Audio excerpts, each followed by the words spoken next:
délivre l'école puissant, va nous chanter pour nous baliga. Va délivre l'école puissant, va nous chanter pour nous baliga. Va délivre l'école puissant, va nous chanter pour nous baliga. Va délivre l'école puissant, va nous chanter pour nous baliga. Ah oui les grands, dans la vie moi, oui les grands, dans la vie moi tout le temps. Ah oui les grands puissants, ah oui les grands puissants. L'été, voyez Jésus-Christ, visite les mourir, sous la papoule de la vie. Faut nous chanter assez. Loué l'oli, singala sika sali. L'été, voyez Jésus-Christ, petit les mourir, sous la papoule de la vie. Faut nous chanter ainsi, loué l'oli, singala sika sali. Faut délivrer les grands puissants, faut nous chanter pour nous baliga. Faut délivrer les grands puissants. Va nous chanter pour nous baliga, va délivrer les grands puissants. Va nous chanter pour nous baliga, va délivrer les grands puissants. Va nous chanter pour nous baliga. Avec les grands, dans la vie, moi, oui les grands, dans la vie, moi, tout le temps. Avec les grands puissants, avec les grands puissants.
Or if we're younger, we know the Word of God. We can encourage our young ladies to be awesome and virtuous women of God, because we want them to have character, integrity, walking upright and godly every day. Because we represent God as we walk around every day. And if we say one thing and do another, we lose our witness to another. Amen? Amen. Amen. So I'm just speaking to the woman. I see you beautiful ladies, virtuous ladies. And God says you're worth more than rubies. Because he said, okay. He said that we're precious to him. We don't realize how precious we are to him. And a virtuous woman is greatly precious to the Lord.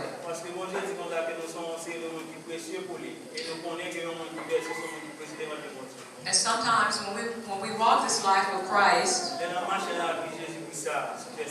everyone will not agree with us. They will look at us in a strange way. Vous avez Jésus-Christ. Amen. Ce côté-là, on dirait qu'ils sont plus forts que ceux. Je vais aller ce côté-là. J'espère que vous aimez Jésus-Christ. Amen. Il faut que vous puissiez dépasser cela. Je vais aller ici. J'espère que vous aimez Jésus-Christ.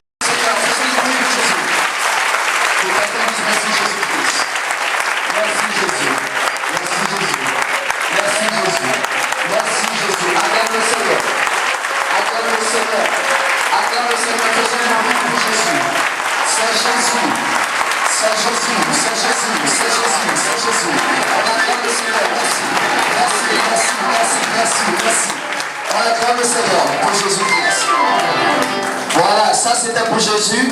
Je voudrais qu'on acclame le Seigneur pour Pasteur Israël, votre pasteur. On acclame le Seigneur pour le pasteur. Pour tous les pasteurs. On acclame le Seigneur. Alléluia. Pasteur, merci, Pasteur Israël. Merci, Pasteur Jean-Louis, merci. Amen. Tenez-vous debout. Vous allez vous asseoir dans peu de temps, mais je veux d'abord procéder à certaines introductions. Je veux d'abord dire merci au pasteur Israël que je rencontre aujourd'hui. Amen, qui a permis que je vienne vraiment partager la parole de Jésus-Christ avec vous. Amen. Amen. Je bénis Dieu pour lui, pour le ministère homme de Dieu. Merci. Merci et que le Seigneur bénisse votre famille, que le Seigneur bénisse vos enfants, que le Seigneur bénisse les mains, les œuvres de vos mains. Amen, que le Seigneur vous prospère. Aussi à mon bien-aimé ici, que le Seigneur vous bénisse aussi en abondance. Amen. Qu'il bénisse votre famille, qu'il bénisse les œuvres de votre main, qu'il bénisse tout ce qui vous concerne, qu'il vous accorde du succès. C'est la première fois que j'arrive en Haïti. C'est la première fois. Et cela n'aurait été possible si Pasteur Jean-Louis, que Dieu a permis que je rencontre, ne m'ait amené ici, en Haïti. Donc c'est grâce au pasteur, je voudrais qu'on acclame le Seigneur pour lui.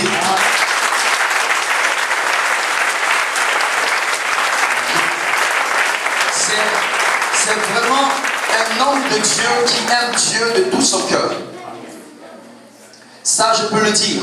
Non seulement il aime Dieu de tout son cœur, mais il aime son peuple, le peuple d'Haïti. Parce qu'il y a beaucoup qui sont aux États-Unis, qui ne font absolument rien, qui sont très égoïstes. Ils ne pensent qu'à eux-mêmes. Mais lui, il s'est dit qu'il faut que je vienne aider mon peuple Haïti.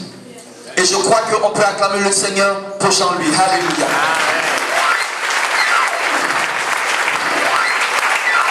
Parfois, il est obligé parfois de sacrifier son propre salaire. Rien que pour venir aider ceux qui sont dans le besoin en Haïti. Ici à Jacmel et dans son village. Moi je crois qu'il faut saluer des hommes de Dieu comme ça. Amen. Il faut bénir le Seigneur pour des hommes de Dieu comme ça. Qui ne pensent pas seulement à lui-même, mais qui pensent aux autres. Je crois que c'est une bonne chose. Amen. Donc je bénis Dieu pour lui, pour sa femme et pour sa famille. Que le Seigneur le bénisse. Amen. Que tout le monde dise que le Seigneur le bénisse. Et le Seigneur le bénisse. Encore une fois, que le Seigneur le bénisse. Et le Seigneur le bénisse. Et le Seigneur le bénira. Amen. Je suis aussi avec ma soeur. Elle est membre de mon église. Parce que j'ai une équipe avec qui je voyage quelquefois. Les autres n'ont été empêchés. Mais elle a eu le temps de venir. Elle a dit, mais pasteur, je vais venir avec toi en Haïti. Chantez avec moi. Amen. Si vous pouvez, c'est très simple à retenir. Jésus-Christ est Seigneur. Fermez les yeux, levez les mains vers le Seigneur. Fermez les yeux, levez vos mains vers le Seigneur. Fermez vos yeux. Et partout. Jésus-Christ est Seigneur. Il est sorti du tombeau. Il est Seigneur. Tout genou fléchira. Toute langue confessera que Jésus Tu es Seigneur. Chantez avec moi, Jésus-Christ est Seigneur. Jésus-Christ est Seigneur. Est Seigneur. Il est sorti. Il est sorti du tombeau. Il est Seigneur. Tout genou fléchira. Toute langue confessera que Jésus est Seigneur. Encore une fois, Jésus-Christ est Seigneur. Jésus-Christ, chantez avec moi, est Seigneur. Il est sorti du tombeau, il est Seigneur. Tout genou fléchira. Toute langue confessera que Jésus est Seigneur. Encore une fois, tout le monde.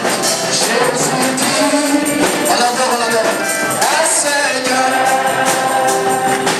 Il est sorti du tombeau, il est Seigneur.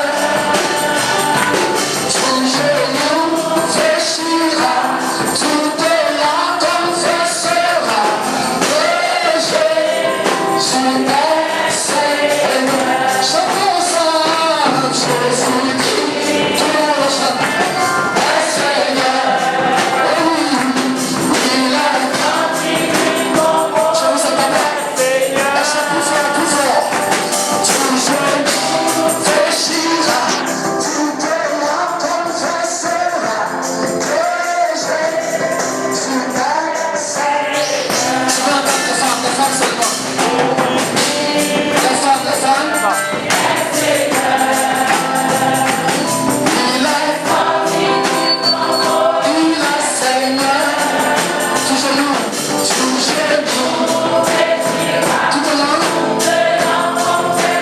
que Jésus seulement les hommes, on vous entend pas. Les hommes. Du tombeau, il est Seigneur. Tout genou fléchira, toute langue confessera que Jésus est Seigneur. Ensemble. Jésus-Christ, c'est la fin de voix. Est Seigneur, il est Seigneur. Il est sorti du tombeau, il est Seigneur. Tout genou fléchira, toute langue confessera que Jésus est Seigneur. Yes, he risen from the dead, and he's Lord.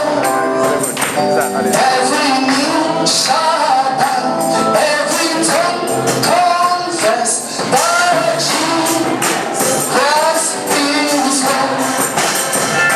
Jesus Christ, si tu parles anglais, chante avec moi. He is Lord. He is risen from the dead, and he is Lord. Every knee shall bow, every tongue confess that Jesus Christ is Lord. Nous te rendons grâce et nous te bénissons.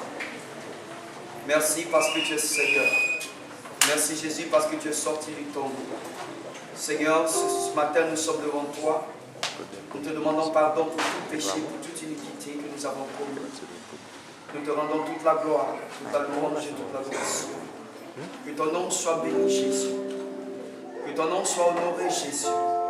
Que ton nom soit célébré Jésus. Seigneur, voici ton peuple, je te demande de les bénir. Que ceux qui sont malades soient guéris. Que ceux qui ont besoin de délivrance soient délivrés. Que ceux qui ont besoin d'être sauvés soient sauvés. Au nom de Jésus. Amen. Veuillez vous asseoir. On va ouvrir ce micro.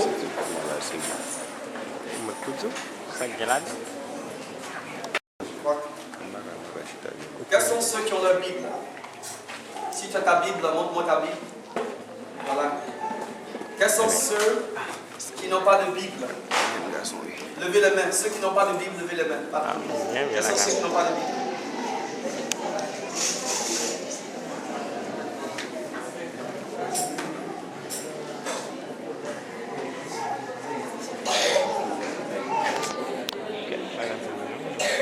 diable est vaincu, n'est-ce pas? Ça, c'est ceux qui croient que le diable est vaincu. Vous m'entendez? Oui. Ok. Il y a un problème d'électricité. Quand l'électricité va venir, on va. Amen. Amen. Ceux qui n'ont pas de Bible, je vais voir, levez les mains un peu partout. Ceux qui n'ont pas de Bible.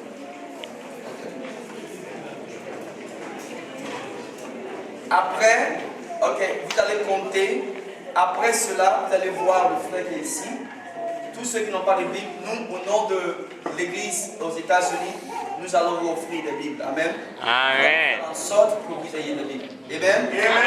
Vous allez voir le frère, Jean-Louis après, et puis on pourra voir. J'ai besoin de savoir combien de personnes ici qui n'ont pas de Bible. On va faire en sorte que vous ayez des Bibles. Amen. Amen. Ça, c'est notre petit geste, notre petit cadeau pour vous. Amen. C'est très important d'avoir la Bible. Partez avec moi dans le livre de Matthieu, Matthieu chapitre 28. Nous allons voir deux passages. Je prie que le courant revienne, comme ça va aider un peu ma voix. Matthieu. Je vais me tenir ici. Oui. C'est ok, pasteur? Ok, d'accord. Je vais me tenir là. Comme ça, je suis plus proche de vous. Amen. Amen. Donc, Matthieu, chapitre 28. Donc, vous gardez Matthieu 28. Mettez un bout de papier là. Et ensuite, partez avec moi dans 1 Corinthiens, chapitre 15. 1 Corinthiens, chapitre 15. Donc, ne perdez pas Matthieu, nous allons revenir.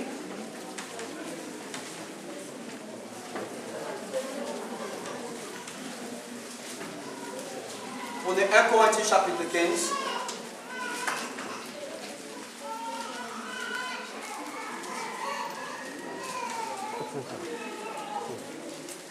Si vous l'avez trouvé, 1 Corinthiens chapitre 15, mettez encore un autre bout de papier ou quelque chose. Et puis ensuite, maintenant, nous allons repartir à Matthieu. Après encore, nous allons revenir voir 1 Corinthiens chapitre 15.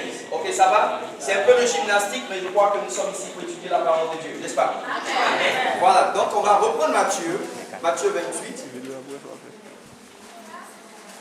Et nous sommes ici pour célébrer la résurrection du Seigneur Jésus-Christ. Amen. Amen. Nous sommes ici pour célébrer la résurrection du Seigneur Jésus-Christ. Pour nous souvenir de ce que Jésus-Christ a fait pour nous. Regardez Matthieu 28 à partir du verset 2. Je vais lire, même à partir du verset 1. Pasteur Israël. Où est le pasteur? Il est pas là. Okay, voilà. J'ai combien de temps? J'ai combien de minutes? Laissez le Saint-Esprit vous conduire. Ok, d'accord. Il dit que le Saint-Esprit me conduise. Merci, pasteur. Ok, parce qu'il faut que je respecte l'autorité de la maison. Amen. C'est très important, il faut respecter l'autorité de la maison. Verset 1. Après le sabbat, à l'aube du premier jour de la semaine, Marie de Magdala et l'autre Marie allèrent vers le sépulcre. Et voici, il y eut un grand tremblement de terre, car un ange du Seigneur, descendu du ciel, verrouillait la pierre et s'assit dessus. Son aspect était comme l'éclair et son vêtement blanc comme la neige. Les gardes tremblèrent de peur et devinrent comme morts. Mais l'ange prit la parole et dit aux femmes, « Pour vous ne craignez pas, car je sais que vous cherchez Jésus qui a été crucifié. Il n'est point ici, il est ressuscité. » Qu'on dise ensemble, il n'est point ici. Il n'est point ici. Il est ressuscité. Il est ressuscité. Encore une fois, il est ressuscité. Il est ressuscité. Donc l'ange dit aux femmes que Jésus n'est point dans la tombe, mais Jésus est ressuscité. Il n'est point ici, il est ressuscité, comme il avait dit. Il dit, venez, voyez le lieu où il était couché, et allez promptement dire à ses disciples qu'il est ressuscité, ok, des morts, et voici, il vous précède en Galilée, c'est là que vous le verrez, voici, je vous l'ai dit. Sautez et allez au verset 11. Voyez le verset 11. Il dit que pendant qu'elles étaient en chemin, c'est-à-dire les femmes, pendant qu'elles étaient en chemin, et souvent moi je me posais la question, mais comment se fait-il que ce sont les femmes qui sont ici? Où sont les hommes? Et quand je posais la question de savoir où sont les hommes, quelqu'un m'a répondu comme ça aux États-Unis que les hommes sont en train de dormir toujours comme Adam dormait. Merde. Mais nous savons que les femmes sont remplies de zèle, n'est-ce pas? Et mais, je n'entends pas les femmes, elles devaient être encouragées. Amen. J'ai dit, les femmes sont remplies de zèle, n'est-ce pas?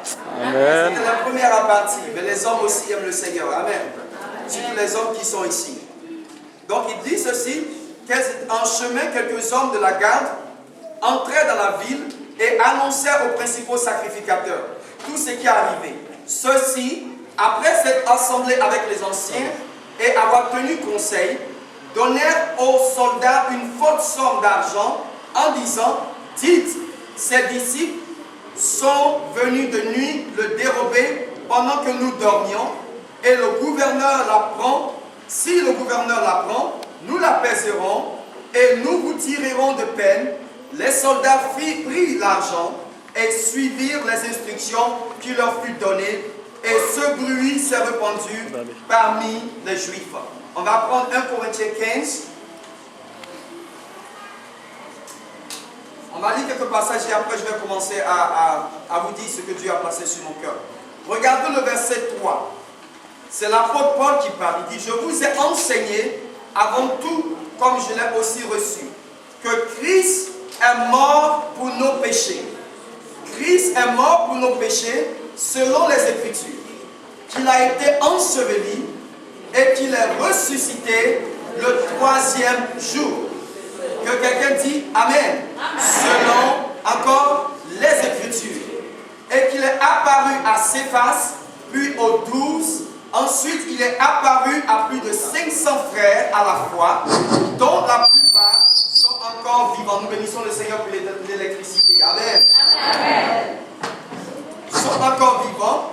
Et donc quelques-uns, merci pasteur, sont encore vivants.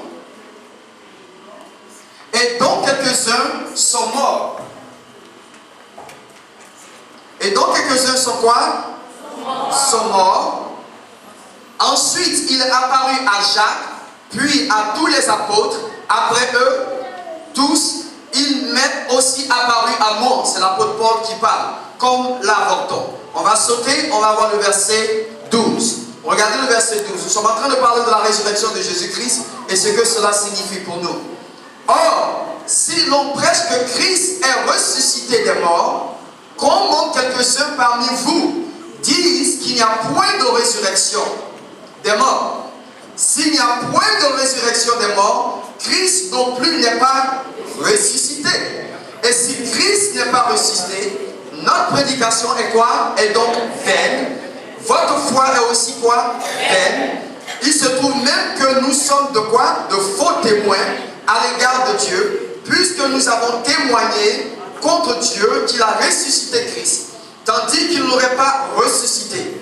Et si les morts ne ressuscitent point, car si les morts ne ressuscitent point, Christ non plus n'est pas quoi? Ressuscité. Et si Christ n'est pas ressuscité, votre foi est vaine. Vous êtes encore dans vos péchés, et par conséquent aussi, ceux qui sont morts en Christ sont perdus. Si c'est dans cette vie seulement que nous espérons en Christ, nous sommes les plus malheureux de tous les hommes. Mais maintenant, Christ est quoi? Ressuscité des morts. Il est quoi? Il est les prémices de ceux qui sont morts. Car puisque la mort est venue par un homme, c'est aussi par un homme qu'est venue la résurrection des morts. C'était un passage très long, mais c'est très important. Écoutez attentivement ce que je veux dire. Donc la première des choses, c'est qu'il y a les Sadducéens qui enseignaient qu'il n'y aurait pas de résurrection, qu'il n'y a pas de résurrection. Quels sont ceux qui ont déjà entendu parler des Sadducéens? Les Sadducéens enseignaient qu'il n'y a pas de résurrection. Mais les pharisiens enseignaient qu'il y avait une résurrection, que les morts ressuscitaient. Dans la Bible, lorsque nous lisons, qu'il y a certaines personnes qui niaient la résurrection, que Christ est ressuscité. Amen. Est-ce que vous êtes ici avec moi? Amen. Si vous êtes ici avec moi, répondez Amen. Comme ça, je sais que vous êtes ici avec moi. Amen. Donc, il y a certaines personnes dans la Bible qui niaient que Christ est quoi? Est ressuscité. Amen. Amen. Même dans l'église de Corinthe, ce que nous venons de lire dans 1 Corinthiens, chapitre 15, il il y a certains Corinthiens qui enseignaient qu'il n'y a pas de résurrection. Voilà pourquoi Paul était obligé d'expliquer qu'effectivement que Christ est ressuscité. C'est parce qu'ils enseignaient qu'il n'y avait pas de résurrection. Est-ce que vous êtes ici avec moi? Non, lorsque vous lisez Matthieu, je vous ai fait lire Matthieu, même les principaux sacrificateurs et les anciens ont voulu corrompre les gardes. Et on dit aux gardes, allez dire au gouverneur que les disciples de Jésus sont venus voler son corps. Amen. Parce qu'ils voulaient éliminer la résurrection. Donc ils étaient obligés de corrompre les gardes pour que les gardes aillent dire que Jésus-Christ n'est pas ressuscité, mais ses disciples sont venus voler son corps. Parce qu'ils se posaient des problèmes concernant la réalité de la résurrection. Amen. Amen. Donc après avoir dit tout cela, cela prouve l'importance de la résurrection. Vous êtes d'accord avec moi que la résurrection est très très importante. Surtout la résurrection de Christ. La résurrection est une vérité centrale de l'évangile. C'est une vérité centrale de l'évangile. Amen. C'est très important. Voyons comment la résurrection est importante. Pourquoi Christ est ressuscité. D'abord, une chose, la première des choses, la résurrection est importante parce qu'elle prouve que Christ est le Fils de Dieu. Elle prouve que Christ est le quoi? Le Fils de Dieu. Parce que s'il n'était pas Fils de Dieu, Christ serait resté dans le tombeau. C'est parce qu'il est Fils de Dieu que Christ est ressuscité du tombeau. La deuxième chose, pourquoi la résurrection est importante? La résurrection est importante parce qu'elle est la preuve du jugement des méchants. C'est-à-dire que tous ceux qui rejettent Christ, tous ceux qui n'acceptent pas l'évangile, seront jugés. Amen. Amen. Ces personnes seront jugées. Donc il y a un jugement qui arrive à ceux qui ont rejeté Jésus-Christ. Donc si tu es ici ce matin et que tu m'écoutes ce matin et que tu n'as jamais accepté Jésus-Christ, je veux qu'après le culte, tu puisses accepter Jésus-Christ parce que le fait que Jésus soit ressuscité prouve que les méchants seront jugés. Et si tu fais partie des méchants, tu seras aussi jugé parce que Christ est ressuscité et c'est lui qui va juger les méchants. Donc c'est très important. Amen. Il y a un jugement. Pourquoi est-ce que la résurrection est aussi importante? La résurrection est importante parce qu'elle nous donne l'assurance de notre futur héritage céleste. Amen. Elle nous donne l'assurance de notre futur héritage céleste. Nous avons un héritage qui nous attend dans les cieux. Vous êtes ici avec moi? Et pourquoi? Parce que Christ est ressuscité. Nous avons le son de la trompette. Et même nous les vivants, ou ceux qui sont morts en Christ, seront ressuscités. Mais pourquoi nous avons cette assurance? Nous avons cette assurance parce que Jésus-Christ est ressuscité. Et c'est parce que Jésus est ressuscité que nous aussi, nous avons cette assurance que nous serons également ressuscités et que nous avons quelque chose qui nous attend dans le ciel après la mort physique. Amen. Ça va t'amener à rire et à sourire un tout petit peu cette assurance. Donc nous avons cet héritage dans le ciel. Dites après moi, j'ai un héritage dans le ciel. Dis après moi, j'ai un héritage dans le ciel. J'ai l'assurance de mon enlèvement avec Christ. Amen. Donc voilà ce que la permet d'avoir accès à la présence de Christ. La résurrection nous permet d'avoir accès à la présence de Christ. Je vais dire une chose. Pierre dit, ce n'est plus moi qui vis, mais c'est Christ qui vit en moi. Donc ça veut dire quoi? Puisque Christ vit en moi, il n'est pas dans le tombeau, il vit en moi. Il est assis à la droite du Père, mais ici aussi, Christ vit en moi. Donc si Christ vit en moi, je suis en mesure d'avoir accès à la puissance de Christ qui vit en moi pour avoir la domination sur le péché. Amen. Le péché n'a plus de pouvoir sur moi parce que Christ, le ressuscité, vit en moi. Je peux m'approcher de Christ et demander à Christ de me donner la force et la puissance de vaincre le péché et les tentations. Parce la résurrection me permet d'avoir accès à la puissance de ce Christ. La Bible dit que celui qui vit en moi est plus fort que celui qui vit dans le monde. Amen. Si Christ était mort, tu ne peux pas aller vers quelqu'un qui est mort pour obtenir une puissance. Je ne peux pas aller vers quelqu'un qui est mort. Quelqu'un qui est mort n'a plus de pouvoir et n'a plus de puissance. Il y a des gens qui sont morts. Mahomet est mort. Bouddha est mort. Tous les féticheurs, tous les œuvres du diable ici même en Afrique n'ont pas de puissance ici en Haïti sur Jésus-Christ. Parce que Jésus-Christ est vivant. Jésus-Christ est plus fort que le vaudou. Jésus-Christ est plus fort que les marabouts. Jésus-Christ est plus fort que toute puissance. Donc parce que Jésus vit, je peux aller vers Jésus et prendre la puissance pour être aussi dans la victoire. Quelqu'un dit qu'il est ressuscité. Donc parce que Jésus-Christ est ressuscité, je peux avoir accès à sa puissance pour m'amener à vivre ma vie chrétienne. Je ne vis pas ma vie chrétienne dans ma propre force. Je la vis par la puissance de Dieu qui est en moi. Amen. Mais s'il n'était pas ressuscité, je n'aurais pas de puissance. Je ne peux pas résister aux tentations. Lorsque les tentations arrivent, je vais tomber. Amen. Je vais céder. Amen. Mais lorsque le diable me présente des tentations, je suis en mesure de résister à cause de Christ qui vit en moi.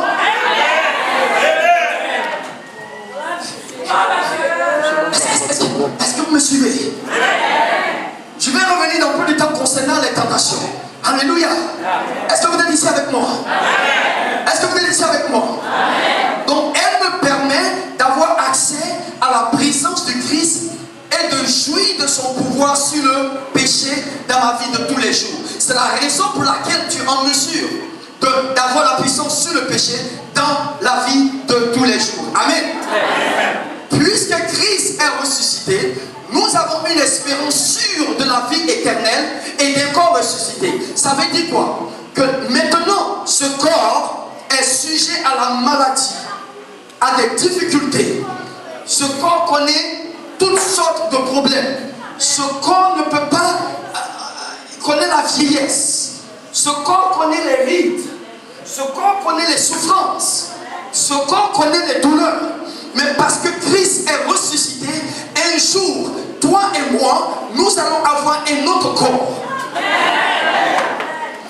Et ce corps que nous allons avoir, ce n'est plus un corps de maladie.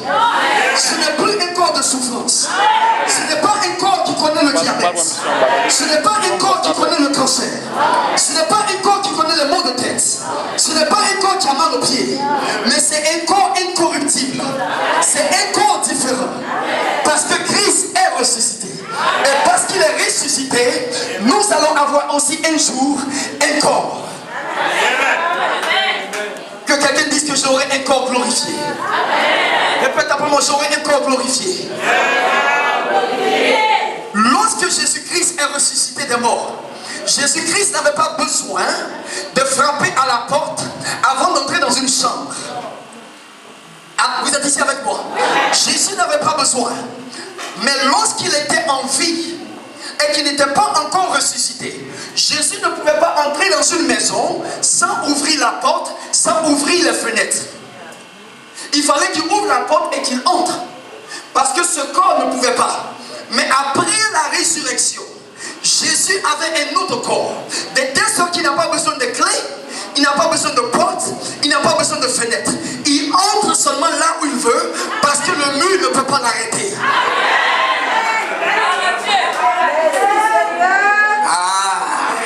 Est-ce que vous êtes ici avec moi? Le mur ne peut pas arrêter le corps de Jésus.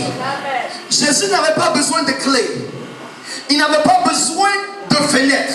Il entre où il veut. Parce que le corps que Dieu lui a donné est un corps nouveau.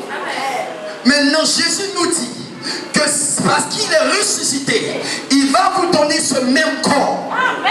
Vous aurez le même corps que Jésus a eu lorsqu'il est ressuscité. Vous aurez le corps des anges. Vous allez pouvoir vous envoler. Alléluia. Vous n'avez même pas besoin de manger banane plantée avec du poisson. Vous n'en avez pas besoin. Parce que ce sera un corps éternel. Alléluia. Pourquoi? Parce que Jésus-Christ est quoi? Est ressuscité. En d'autres termes, nous les croyants, nous devons aussi nous attendre à une résurrection corporelle. Non, écoutez un peu ce que Christ dit. Si Christ n'est pas ressuscité, comme dit l'évangile, nous avons lu 1 Corinthiens.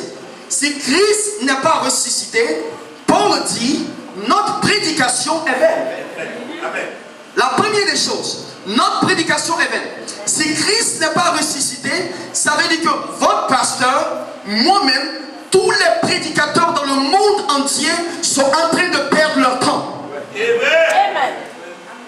Ça veut dire que nous sommes en train de perdre notre temps. Nous sommes en train de perdre quoi? Notre énergie. Vous enseignez la parole de Dieu. Tout ce que les pasteurs font, vous êtes, vous célébrez des mariages ou des funérailles. Toute la prédication que le pasteur est en train de faire, que moi je suis en train de faire, tout cela est vain. Le fait de quitter les États-Unis et de venir en Haïti et de venir ici, prendre le micro et vous parler de Jésus, si Christ n'est pas ressuscité, tout ce que je suis en train de faire, tout ce que votre pasteur est en train de faire, pour dire que la prédication est absolument vaine. C'est-à-dire que c'est inutile tout ce que vous êtes en train de faire. Parce que nous les pasteurs, nous connaissons des humiliations, pasteur Israël. Je ne sais pas comment ça se passe en Haïti, mais aux États-Unis, nous connaissons des humiliations. Il y a des gens qui se moquent de nous en tant que pasteurs. En tant que prédicateurs, les gens se moquent de nous. Les gens s'en fichent de nous. En tant que prédicateurs, parfois nous sommes obligés de faire des sacrifices. Amen. Amen. Nous sommes obligés de faire des sacrifices. Amen. On peut avoir de bonnes carrières comme les autres. Mais parfois nous arrêtons nos carrières. Parce que Dieu nous a appelés. Amen. Pour être des prédicateurs. On peut être des avocats. On peut être des ingénieurs. Amen. On peut être des hommes d'affaires. On peut faire beaucoup de choses avec notre vie. On n'est pas obligé d'être prédicateur. Mais c'est parce que Dieu nous a appelés. Et que nous croyons à l'évangile. Amen. Que la chose la plus importante sur la terre, c'est l'évangile. C'est Jésus-Christ. C'est la vie éternelle. C'est pourquoi nous sacrifions beaucoup de choses. Amen. Mais Paul dit que si Christ n'est pas ressuscité, notre prédication est vaine. Il ne s'arrête pas là, regardez un peu. Il dit si Christ n'est pas ressuscité, non seulement, il dit aussi, votre foi est vaine. Donc ce ne sont pas seulement les prédicateurs dont la prédication est vaine, mais vous aussi. Amen. Je vous dis, si Christ n'est pas ressuscité, vous perdez votre temps pour venir à l'église. Vous êtes ici avec moi? Amen. Si Christ n'est pas ressuscité, vous perdez votre temps pour prier. Amen. Vous perdez votre temps pour venir à l'église. Vous perdez votre temps pour lire la Bible. Amen. Si Christ n'est pas ressuscité, tous les projets, j'aime bien ce bâtiment. Et je sais que ça va finir. La prochaine fois, peut-être quand je vais venir en Haïti, ça sera fini. Mais si Christ n'est pas ressuscité, toutes ces constructions sont vaines.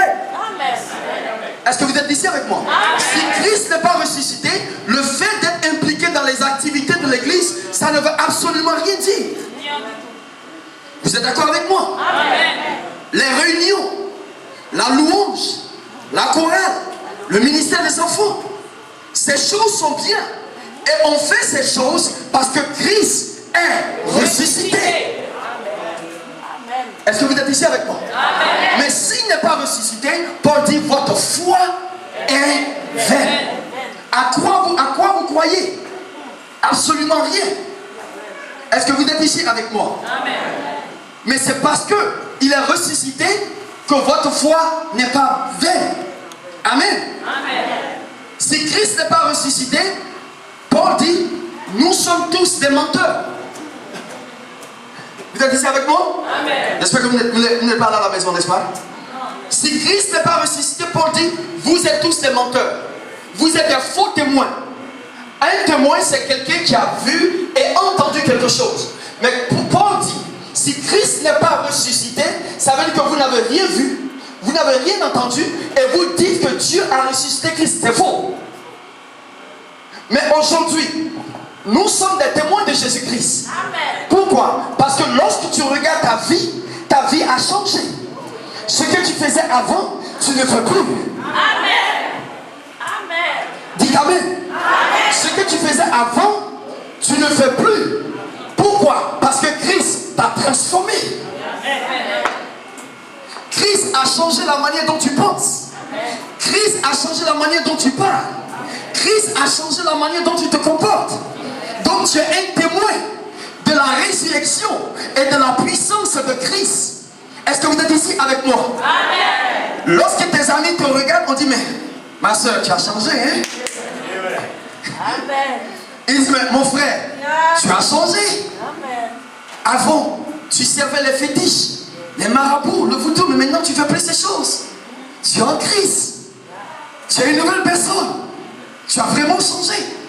Tu es un témoin de la résurrection de Christ. Amen. Est-ce que vous êtes ici avec moi? Amen. Non, Paul dit, si Christ n'est pas ressuscité, je n'ai pas le temps, il dit, nous sommes les hommes les plus malheureux du monde. Amen.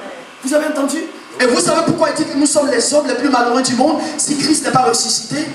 Parce que, pasteur, il y a beaucoup de choses en tant que chrétiens que nous ne voulons pas faire. Vous êtes d'accord avec moi? Amen. Il y a beaucoup de choses. À chaque fois que nous prenons des décisions, nous pensons toujours à ce que Dieu pense. Lorsque nous posons des actes, on se demande, est-ce que ça va faire plaisir à Dieu? Et lorsqu'on se dit, mais ça ne va pas faire plaisir à Dieu, on ne le fait pas. Amen. Non, nos amis vont dans les boîtes de nuit. Amen. Alors, nos amis vont dans les boîtes de nuit. Amen. Pendant que eux ils se vont dans les boîtes de nuit, nous on va à l'église. Pendant que les autres sont en train de boire de l'alcool, nous on s'abstient de boire de l'alcool. Parce qu'on veut plaire à Dieu. C'est pas parce qu'il n'y a pas un plaisir dans l'alcool, mais c'est parce qu'on veut plaire à Dieu qu'on ne fait pas ces choses. Est-ce que vous êtes ici avec moi? Il y a certaines personnes qui sont peut-être en train d'être malhonnêtes, en train de voler de l'argent. Ils construisent des maisons, ils achètent des voitures, ils ont une belle vie. Et vous savez comment ils ont une belle vie? Ils achètent des voitures. C'est pas parce qu'ils sont nécessairement honnêtes. Ils font des choses qui ne sont pas bien. Ils font des choses qui ne sont pas justes. Mais nous ne pouvons pas faire cela.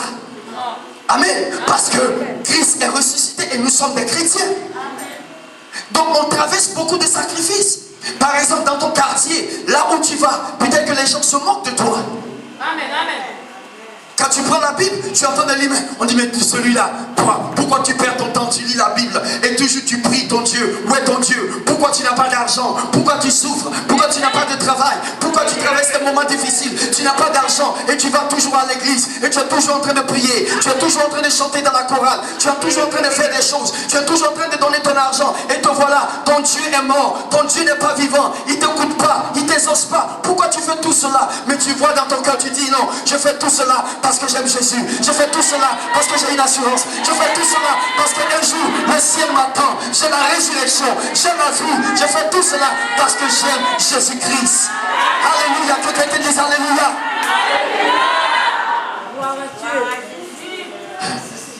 Pour dire que si Jésus n'est pas ressuscité, nous sommes les hommes les plus malheureux. Vous savez pourquoi? Parce qu'on se fait violence sur nous-mêmes. On s'abstient de beaucoup de choses qu'on aurait pu faire. Moi, je vais vous donner un exemple. Moi, j'aurais pu être enseignant. J'aurais pu avoir des diplômes, ma soeur, n'est-ce pas? J'aurais pu être un docteur, un médecin. Mais je viens à l'évangile, c'est pas pour de l'argent. Et parfois, je n'ai pas d'argent. Parfois, c'est difficile. Mais je ne peux pas abandonner la main de Christ. Mais j'aurais pu être heureux comme tout le monde. J'aurais pu avoir une belle maison, pasteur. J'aurais pu avoir une belle voiture, pasteur. J'aurais pu apporter de beaux vêtements. Mais parfois, je n'ai pas ces choses qui rendent la vie heureuse. Mais nous subissons ces choses. Nous traversons des moments difficiles. Nous endurons certaines souffrances. Mais pourquoi nous endurons certaines souffrances? Tout simplement, nous savons que si nous ne sommes pas récompensés ici-bas, nous serons récompensés dans le ciel. Et pourquoi nous serons récompensés dans le ciel? Nous serons récompensés dans le ciel parce que Jésus est ressuscité. Donc ça veut dire quoi? Quand tu viens à l'église, c'est pas en vain. Quand tu pries, c'est pas en vain. Quand tu pries, c'est pas en vain. Lorsque le pasteur te demande de donner de l'argent pour bâtir la maison de Dieu, c'est pas en vain. Lorsque tu chantes, c'est pas en vain. Lorsque tu parles de Jésus-Christ à quelqu'un d'autre dans le quartier et que tu les vois dans une mauvaise vie, c'est pas en vain. Lorsque tu aides ton frère, tu aides ta soeur à cause de Jésus, c'est pas en vain. Alléluia. Lorsque tu t'assois ici pendant des heures pour écouter la prédication de l'évangile, ce n'est pas en vain. Lorsque tu traverses des moments difficiles à cause de l'évangile, ce n'est pas en vain. Il y a une assurance, il y a une récompense. Pourquoi? Parce que Jésus-Christ est ressuscité. Et parce que Jésus est ressuscité, nous ne sommes pas malheureux. Nous sommes les hommes les plus heureux. Nous sommes les femmes les plus heureux. Pourquoi? Parce que nous avons de l'espérance. Celui qui a l'argent, celui qui a des voitures, celui qui a des habits et qui a bien beaucoup de choses. Il y a des gens qui ont beaucoup de choses matérielles. Il y a des gens qui ont des voitures. Il y a des gens qui ont des maisons. Il y a des gens qui ont de beaux habits. Il y a des gens qui mangent bien. Mais parfois nous avons des difficultés. Mais je vous dis qu'ensuite, ces personnes, quand bien même qu'ils ont des choses matérielles, ils ont de belles maisons, ils ont de belles voitures, ils ont de beaux habits, ils se promènent bien. S'ils n'ont pas Jésus, toi tu es plus important que eux. Parce que tu as Jésus-Christ dans ton cœur. Parce que tu as la vie éternelle. Tu n'es pas obligé de les envier. Tu n'es pas obligé de les envier. Pourquoi? Parce que tu as la résurrection. Tout ce qu'ils ont, c'est bon pour la terre. Mais après la terre, c'est fini pour eux. Les méchants seront jugés parce que Jésus-Christ est ressuscité. Quand Jésus-Christ n'est pas ressuscité, nous sommes les hommes les plus malheureux. Mais ça veut dire quoi? C'est parce que Christ est ressuscité que nous ne sommes pas les hommes les plus malheureux ou les femmes les plus malheureux. Aujourd'hui, peut-être que tu traverses des difficultés, mais sache que la vie éternelle est pour toi. Aujourd'hui, peut-être que tu rencontres des problèmes, mais sache que la vie éternelle est pour toi. Aujourd'hui, tu sacrifies beaucoup, mais sache que la vie éternelle est pour toi. Dieu va te bénir sur cette terre. S'il ne te bénit pas sur cette terre, il va te récompenser dans le ciel. Alléluia. Paul dit ici, Christ n'est pas ressuscité, notre prédication est vaine. Si Christ n'est pas ressuscité, notre foi est vaine. Si Christ n'est pas ressuscité, nous sommes les hommes les plus malheureux de la terre. Vous savez pourquoi? Parce que moi aussi je peux aller dans une boîte de nuit comme tout le monde. C'est un exemple. Je peux aller dans une boîte de nuit, mais je ne veux pas. Il y a des gens qui courent les femmes, qui courent les hommes, qui cherchent les femmes un peu partout, des hommes un peu partout. Moi aussi je peux courir les femmes. Il y a un plaisir, n'est-ce pas? Il y a un plaisir sexuel, n'est-ce pas? Vous êtes d'accord avec moi? Pourquoi les gens courent les femmes et courent les femmes? C'est parce qu'il y a un plaisir. Donc nous aussi, nous pouvons courir, ces femmes et courir les hommes, courir aussi les hommes, parce qu'il y a un plaisir. Mais on s'abstient, on ne veut pas le faire. Amen. Alléluia. Est-ce que vous êtes ici avec moi? Et eux, ils sont là, ils sont contents, ils dansent, ils boivent. Ils vivent comme s'il n'y a pas de lendemain.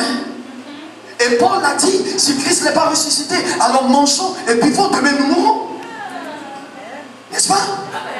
Mais si Christ n'est pas ressuscité, pourquoi me priver du manger et du boire? Je mange, je bois, parce que je pense que la vie s'arrête à la tombe. N'est-ce pas? Et ceux qui parlent comme ça, c'est parce qu'ils se disent que la vie s'arrête à la tombe. Donc ils mangent, ils boivent, ils s'amusent bien, parce qu'ils se disent, après la mort, c'est fini. Ça ne fait que commencer. Mais nous autres, nous ne faisons pas ces choses parce que nous savons que nous avons l'assurance de la vie éternelle. Amen. Parce que Christ vit en moi. Alléluia. Parce que Christ est ressuscité, votre corps sera transformé. Parce que Christ est ressuscité, vous avez l'assurance de la vie éternelle. Parce que Christ est ressuscité, vous n'êtes pas les hommes, les femmes les plus malheureux. C'est vrai, vous traversez des moments difficiles.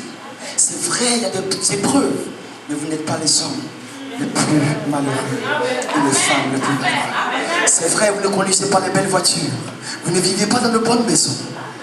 Dans les maisons lambrissées. C'est vrai. Je peux peut-être vivre dans une petite maison, mais ça n'a rien à voir. Dans le ciel, il y a une place qui a été préparée pour moi. Jésus dit que je vais chez mon Père et je vais vous préparer une. Mais c'est parce qu'il est ressuscité qu'il était en mesure de dire, je m'en vais vous préparer une place. Quelqu'un qui est mort ne peut pas aller préparer une place. Comment est-ce qu'il va aller préparer une place s'il est mort, s'il est resté dans la tombe? Mais la Bible nous dit que la tombe ne pouvait pas maintenir Jésus-Christ. Le tombeau ne pouvait pas maintenir Jésus-Christ. Ça veut dire quoi? Que la créature ne peut pas maintenir le Créateur. La créature ne peut pas maintenir le Créateur. La créature, c'est la terre. Comment une terre peut empêcher Jésus de se lever? Jésus dit, c'est moi qui ai créé la terre. La terre, tu ne peux pas me maintenir. Le diable ne peut pas maintenir Jésus-Christ. Dans le tombeau, il n'a pas cette puissance de maintenir le Fils de Dieu. Et Jésus dit, ce même Jésus qui est ressuscité, ce même Jésus vit en vous et vit en moi. Jésus-Christ est ressuscité. C'est ça l'espérance de la vie future. On va se tenir debout. On va fermer les yeux. Pendant que les yeux, non, on n'a pas besoin de se tenir debout. Restez assis, fermons les yeux. Je veux simplement que tu me joues quelque chose de seul. Pas de chanter. Fermez les yeux, fermez les yeux, fermez les yeux. Fermez les yeux. Fermez les yeux. Tout simplement. Tu m'as entendu prêcher. Ma prédication n'est pas vaine. Amen. Parce que c'est Dieu qui m'a envoyé pour te parler de ce ressuscité de cet homme. Si aujourd'hui, ce matin, pendant que les yeux sont fermés, et les têtes sont baissées, tu es pasteur, je n'ai jamais accepté Jésus-Christ comme mon Seigneur et mon Sauveur. Mais ce matin, je veux accepter Jésus-Christ afin que moi aussi un jour, je sois ressuscité. Que je ne reste pas dans la tombe. Je veux que tu te lèves, ma soeur, mon frère, qui n'a jamais accepté Jésus-Christ. Lève-toi là où tu es. N'aie pas honte. Lève-toi où tu es. Parce qu'aujourd'hui, si tu meurs sans Jésus, la Bible déclare que tu iras directement en enfer. La Bible déclare que tu iras directement en enfer. Tu vas expérimenter une résurrection. Mais c'est une résurrection pour être jugé avec le méchant. Mais Dieu ne veut pas te juger avec le méchant. Dieu ne veut pas te condamner. Jésus dit que je ne suis pas venu pour condamner, je suis venu pour sauver. Donc je veux que si tu n'as pas accepté Jésus-Christ, lève ta main. Tu as été invité aujourd'hui par le Saint-Esprit. C'est le Saint-Esprit qui t'a invité en ce jour de Pâques. Lève ta main là où tu es. Lève ta main. Lève ta main. Lève ta main très haut. Tu n'as pas accepté Jésus. Je parle seulement à la personne qui n'a pas accepté Jésus. Si tu n'as jamais accepté Jésus-Christ, lève ta main. Lève ta main très haut. Lève ta main. Je vais te demander de te tenir debout. Tiens-toi debout. Tu n'as jamais accepté Jésus, mais tu vas accepter Jésus comme ton sauveur. Lève-toi. Tiens-toi debout. Tiens-toi debout. Voilà une fille qui se tient debout. Voilà. Tiens-toi debout. Si tu as accepté Jésus-Christ, ne te tiens pas debout. Si tu n'as pas accepté Jésus et tu veux donner ta vie à Jésus, tiens-toi debout. Tiens-toi debout rapidement. Je veux que tu viennes maintenant. Fais de la place pour elle. Fais de la place. Venez, je vais prier pour vous. Viens à la chair. Viens, venez. Pasteur, c'est ok de prier. Viens, venez accepter Jésus-Christ. Venez accepter Jésus-Christ. Viens donner ta vie à Jésus. Il est le ressuscité. Jésus t'aime. Fais de la place pour elle. Fais de la place pour eux. Viens, viens ma fille. Viens ma fille. Si quelqu'un n'a pas accepté Jésus-Christ, viens rapidement. N'aie pas honte. Le diable veut que tu aies honte. Pourquoi? Parce que le diable est enchaîné. Sois béni ma fille. Sois béni. J'attends encore d'autres personnes. Peux-tu tenir là-bas? Peux-tu tenir debout? Sois béni ma fille. Quelqu'un d'autre? Quelqu'un d'autre? Il y a des gens ici, tu n'es même pas sûr de ton salut. Si je pose la question à quelqu'un, est-ce que tu es sûr que si Jésus va venir, tu pourras partir avec Jésus?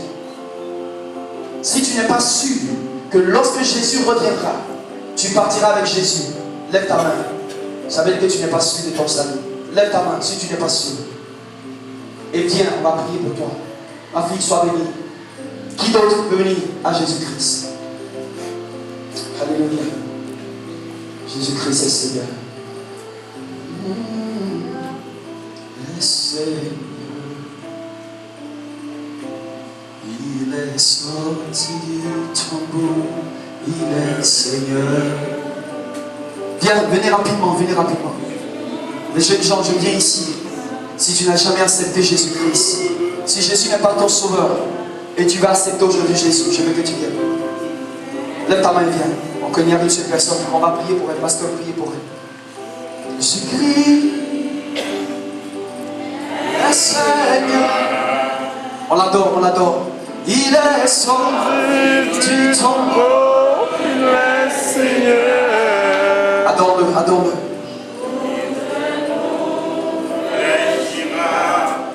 Toute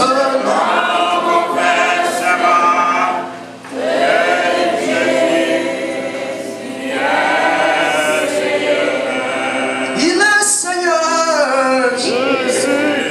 Chante, chante, adore-le, adore-le. Il est Seigneur. Il est Seigneur.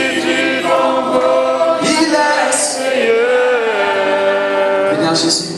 Touche.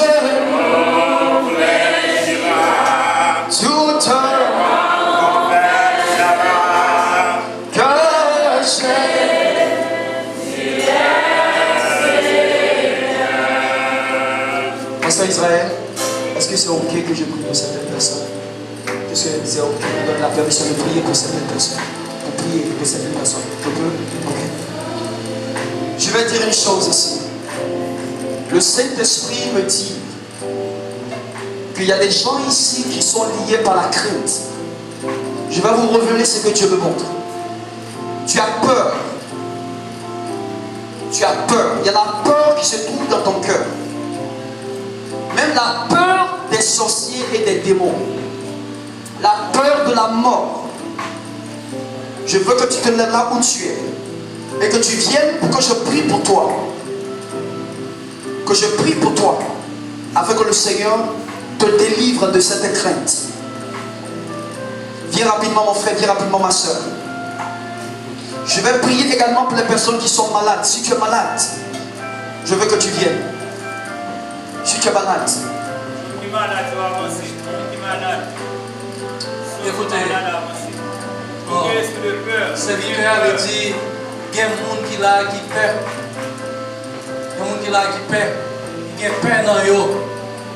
Il y a des gens qui là qui peur loup-garou, qui peur sorcière, sorcier. Et les gens dormi, on entendait, il y a un bruit là, bruit sous le caillou, bruit dans la cour. Donc qui peur par ça. Donc il voulait prier pour vous-même qu'on y a là. Donc si vous avez senti comme ça, vous mettez avancé. Pas faire réticence à Saint-Esprit bon Dieu. Parce que vous connaissez ça exister là. Donc si vous sentez ça à la caille, avancez. Serviteur bon Dieu à la prière pour vous. Restez là, pasteur. En fait, je vais être très précis. Ça veut dire que parfois même, tu n'arrives pas à dormir. C'est comme si on te chassait dans la nuit, on te poursuit. Même qui pas qu'à dormir. Pas qu'à dormir. Ils sont sommeil là, tellement peur. Dormir pas jambe qu'à prendre. Tellement peur. Avancez qu'on y a là. Alléluia. T'as bon pour ta faire mes yeux. T'as fait mes yeux. Que Saint-Esprit bon Dieu fait travailler maintenant. Gloire à Dieu. Quand on chita, fais mes yeux. Même jeune garçon, même jeune fille, fais mes yeux. Regardez. Fais mes yeux. Que bon Dieu travaille. Bon Dieu est là dans le temps matin. Alléluia. Gloire à Dieu. Fermez les yeux comme le pasteur a dit. Fermez les yeux et permettez au Saint-Esprit de travailler. Vous qui êtes venus ici, je vais encore lancer un appel. Il y a quelqu'un. Dieu va faire de grandes choses dans ta vie. Amen. Vous me suivez? Amen. Donc Dieu dit, celui qui s'approche de moi doit croire que je suis le rémunérateur de ceux qui me cherchent. Donc lorsqu'on a la foi, le doute n'a pas de place dans nos cœurs. Amen. Français ou arabe? Français. Tu ne peux pas avoir la foi et douter Dieu en même temps. Soit tu as la foi ou alors tu doutes. Mais si vous êtes ici avec moi, soit tu crois ou alors tu ne crois pas. Now, nous avons lu le livre de Nom. C'est pourquoi Jésus a dit ceci. Ne vous inquiétez pas pour votre vie.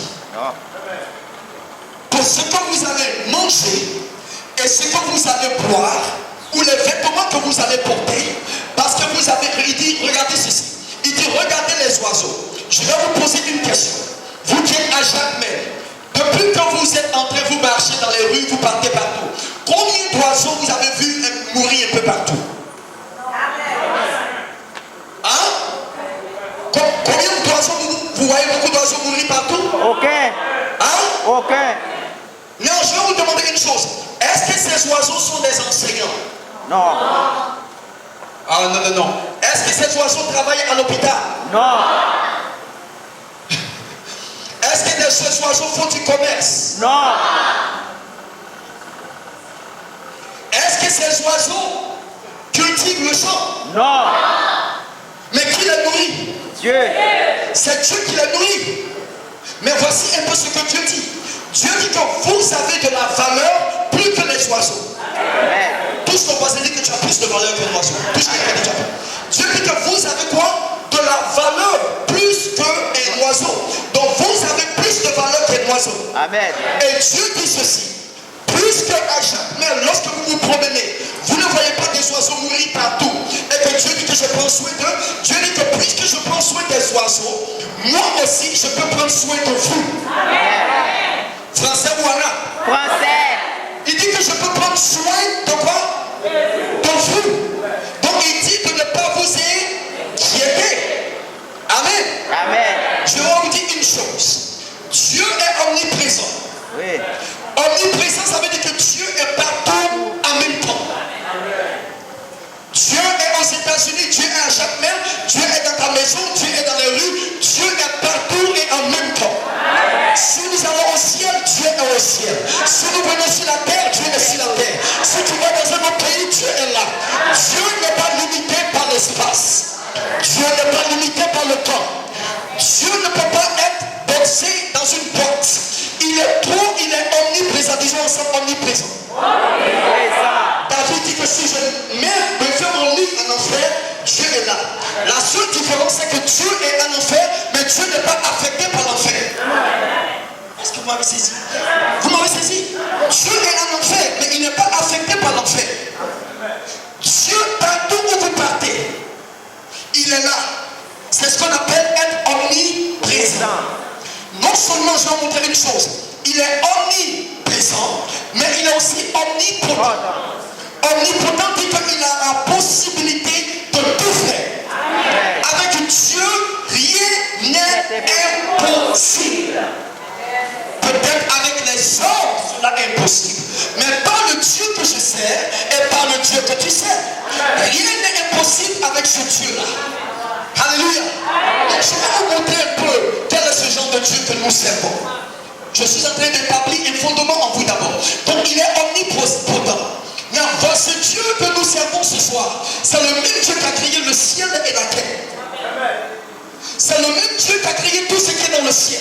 Lorsque vous voyez le soleil, la lune, les galaxies, lorsque vous voyez les étoiles, tout cela a été créé par ce Dieu-là que nous servons. Amen. Amen. Français ou arabe?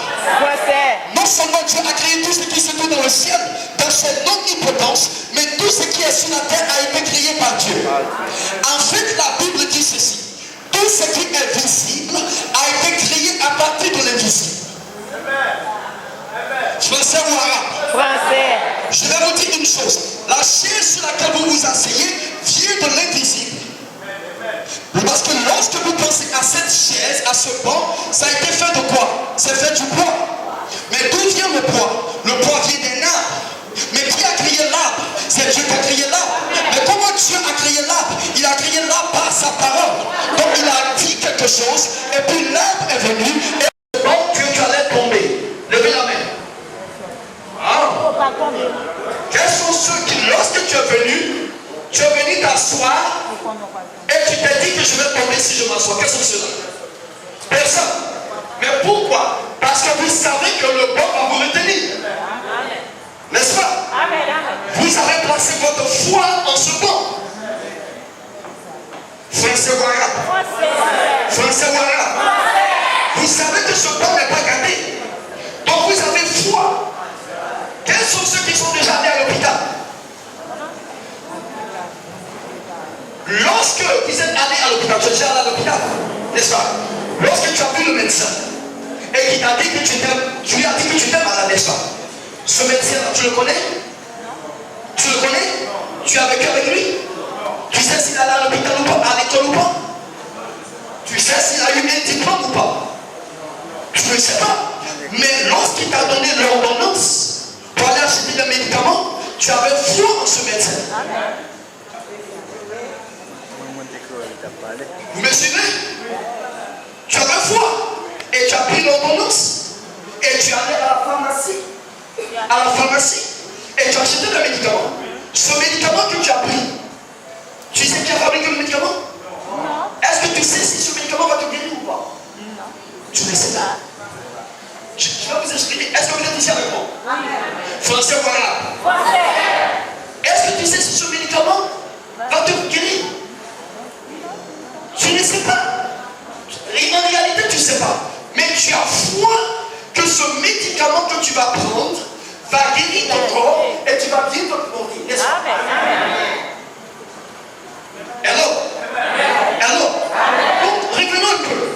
Donc, si tu as placé ta confiance en un médecin que tu ne connais pas et tu fais ce que le médecin t'a dit de faire, si tu as placé ta confiance en un pharmacien que tu ne connais pas, il te donne un médicament, mais tu as confiance en lui, tu ne sais pas s'il allait à l'école ou pas. Tu places ta confiance en un médicament, tu ne sais pas dont la composition, tu ne sais pas, mais tu prends parce que tu as confiance. Donc si nous pouvons placer notre confiance en un homme qui nous dit prenez le médicament, je crois que nous pouvons placer notre confiance en celui qui a créé le ciel et la terre. Est-ce que vous êtes ici avec moi? Est-ce que vous êtes ici avec moi? Français ou arabe? Si je peux placer ma confiance sur une chaise et m'asseoir sans également me soucier que je vais tomber parce que la chaise va me tenir, ça veut dire que je peux placer ma confiance en celui qui est omniprésent, en celui qui est omnipotent, en celui qui est omniprésent. Mais le problème c'est que nous n'avons pas confiance en Dieu. Nous limitons Dieu. Mais aujourd'hui, vous savez quoi? Des problèmes. Jacmel a des problèmes. Haïti a des problèmes. Mais je vous dis aujourd'hui ce soir que la seule personne qui peut intervenir dans le problème de Jacmel, dans ta vie, c'est Jésus-Christ. Si tu places ta confiance en Jésus-Christ, c'est pourquoi il a dit ceci. Ne vous inquiétez de rien. Ne vous inquiétez de rien. Ne vous inquiétez de rien. Ne vous inquiétez de rien. Ne vous inquiétez de rien. Chacun d'entre vous, vous avez des soucis. Il y a des soucis de famille. Il y a des soucis de financiers. Si je soulève mon cas, tu lèves ta main. Il y a des soucis financiers. La population ici, il y a des soucis financiers. Il y a des soucis de famille. Il y a des soucis de santé. Regardez un peu. Je vais vous montrer comment la foi marche. Voici qu'ils sont partis voir la terre promise. Et ils viennent faire le compte rendu à Moïse. La Bible dit qu'ils étaient 12 espions. Amen. 12 espions. Et parmi les 12, regardez, vous pouvez repartir avec le nombre. Parmi les 12, tout le reste dit Moïse, nous venons de faire le rapport de là où tu nous as emmenés. Mais là où nous sommes partis, c'est vrai que coule le lait et le miel. Ça veut dire qu'il y a de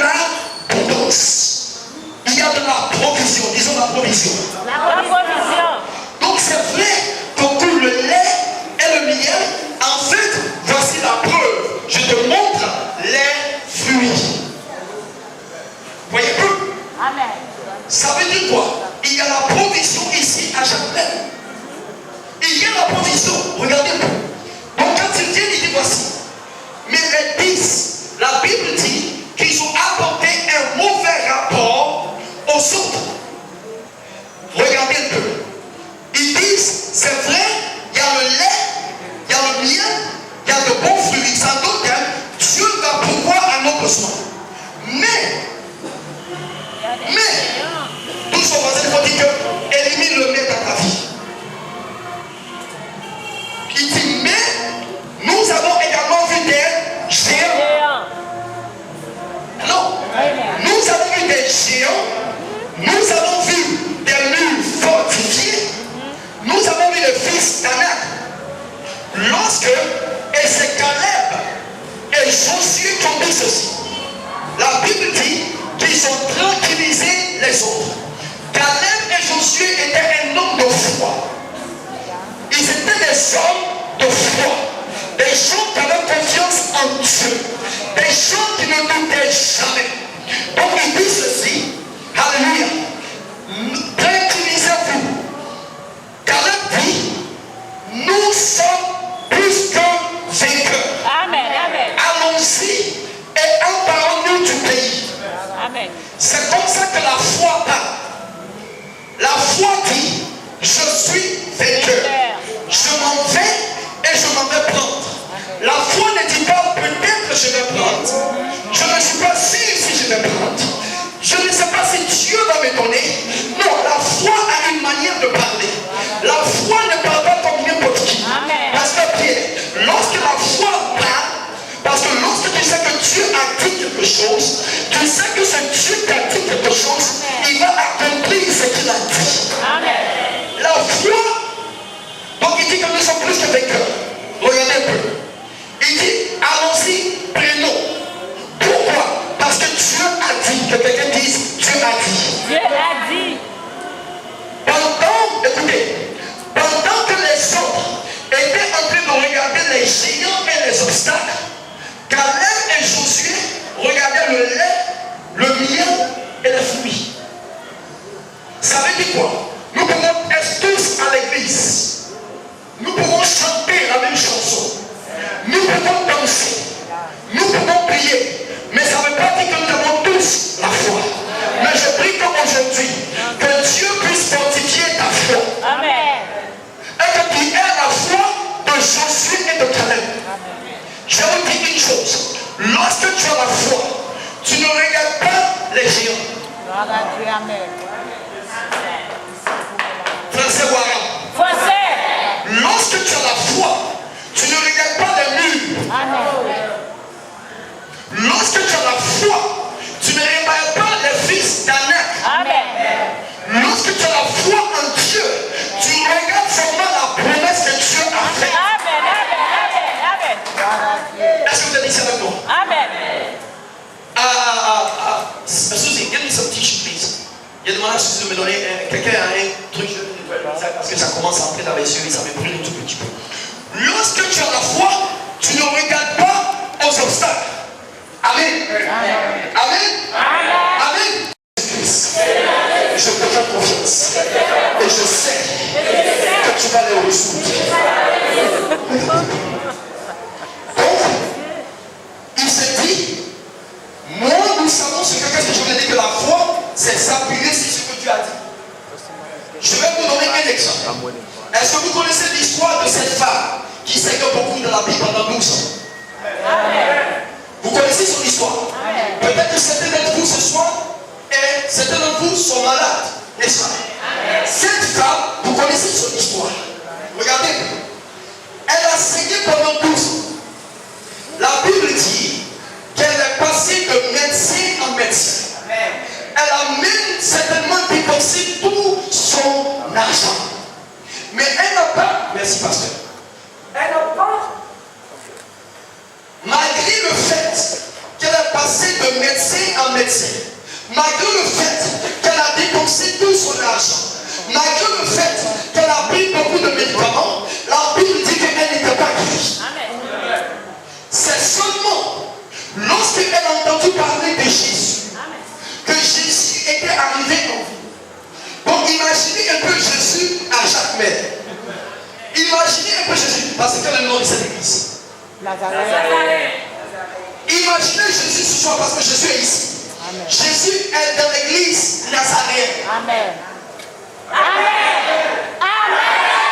Parce qu'il a dit que là où deux ou trois sont assemblés à mon nom, je suis quoi? Je suis au milieu de vous. Donc ce soir, Jésus est ici. Amen. Donc elle a dépensé beaucoup de choses. Peut-être que tu as dépensé beaucoup de choses. Tu es allé voir les féticheurs. Tu as essayé le voodoo. Tu as essayé ceci. Mais rien ne marche. Mais je suis venu te dire, si tu as essayé toutes choses, c'est le moment d'essayer Jésus-Christ de Nazareth. Elle a dit une chose. J'ai tout essayé. Peut-être j'ai essayé de médicaments, j'ai essayé de voodoo, j'ai essayé de prêtre, j'ai essayé le fétiche, j'ai tout dépensé. Mais je sais une chose, j'ai entendu que Jésus est arrivé et je vais prendre une décision. Si seulement, mon frère, attends, je vais t'utiliser. Elle dit si seulement je peux toucher le bord du vêtement de Jésus. Regardez un peu la foi. Elle n'a pas dit, vous avez vu où j'ai touché? Elle n'a pas dit, si seulement je peux toucher tout Jésus. Ah, français ou arabe? Français ou arabe? Elle n'a pas dit, est-ce que je peux toucher tout Jésus? Non. Elle n'a même pas dit, si seulement je peux toucher Jésus. Français ou arabe? Elle n'a pas dit, je veux fortifier votre femme. Elle a dit simplement, si je peux toucher le bord de son vêtement, par l'homme lui-même, il y a une différence entre toucher Jésus et toucher son vêtement. Le vêtement, c'est ce que je porte. Moi-même, c'est moi, c'est ce que vous voyez là. Mais elle avait tellement la foi qu'elle a dit, j'ai confiance en Jésus. J'ai déjà entendu parler de cet homme. Amen. J'ai déjà entendu parler de cet homme. Je sais que cet homme, en son nom, les paralytiques marchent. Cet homme, en son nom, Jésus, les aveugles voient. Les sourds entendent. Les muets parlent. Donc je lui fais confiance. Je ne le connais pas, je ne l'ai jamais vu, mais je sais une chose. Si seulement je peux toucher le bord de son vêtement, elle n'a pas dit peut-être je serai guéri. Je ne suis pas sûr que je serai guéri. Elle dit si seulement je peux toucher le bord de son vêtement, je sais. Amen. Français ou arabe? Dites après moi, je sais. Quand tu marches avec Dieu, il faut que tu sois dans une position de je sais. Parce que si tu es là, je ne suis pas sûr, peut-être, tu ne sais pas si tu vas m'exaucer, si tu vas me répondre, je ne sais pas, je te dis en même temps, la Bible dit que tu ne seras jamais exaucé parce que Dieu n'aime pas ceux qui sont comme ça. Non, Dieu aime ceux qui sont sûrs. Seigneur, je sais. Seigneur, je sais qu'il y a eu un tremblement de terre en Haïti. Je sais que beaucoup de personnes sont mortes. Seigneur, je sais qu'il n'y a pas de boulot. Mais moi, je place ma confiance en toi. Elle dit si seulement je peux toucher. Et vous connaissez la suite. La Bible dit, vous savez ce qui s'est passé? Je vais vous montrer la foi.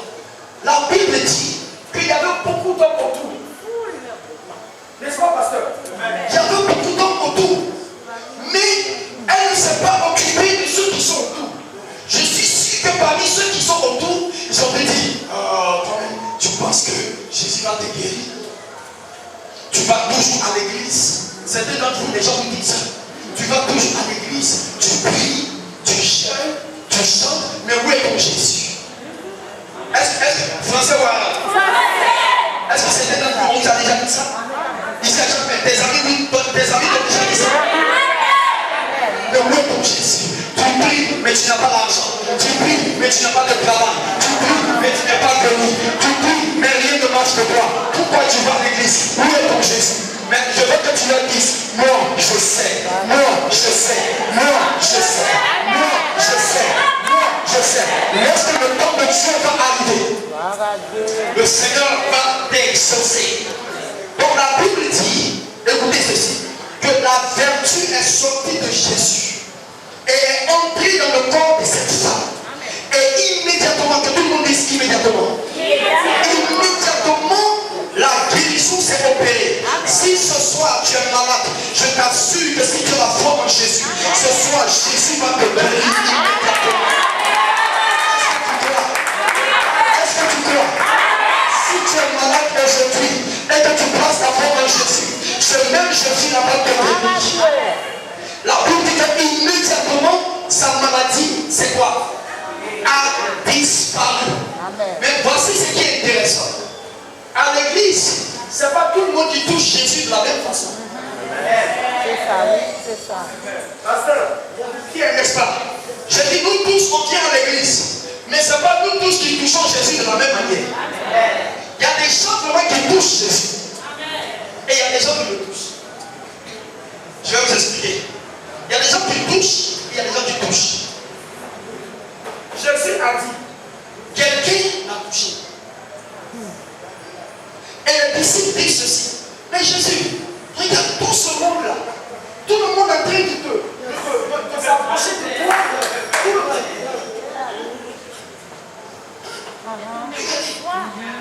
Vous trois, venez rapidement. Venez rapidement. Venez. Oui. Comment ça va? Non, j'ai besoin de ton personne. Venez. Merci. Faut bouger tout avec Dieu.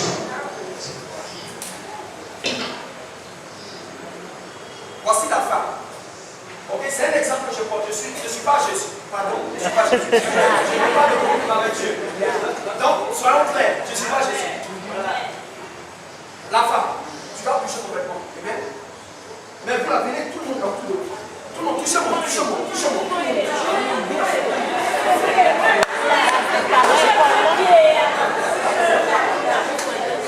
C'est elle qui est malade. Elle touche le bras du vêtement de Jésus. Il y a une puissance qui sort de Jésus et entre en elle. Mais il y a d'autres personnes également qui ont touché Jésus. Et Jésus dit, mais quelqu'un ici m'a touché. Il dit qu'il m'a touché. Et les disciples disent, mais Jésus, regarde tous ces gens qui sont en train de te toucher. Et il dit que qui t'a touché? C'est difficile de dire, français ou arabe. Mais non, c'est que Jésus me dit, non, tout le monde m'a touché, mais il y a quelqu'un en particulier avec la foi qui m'a touché.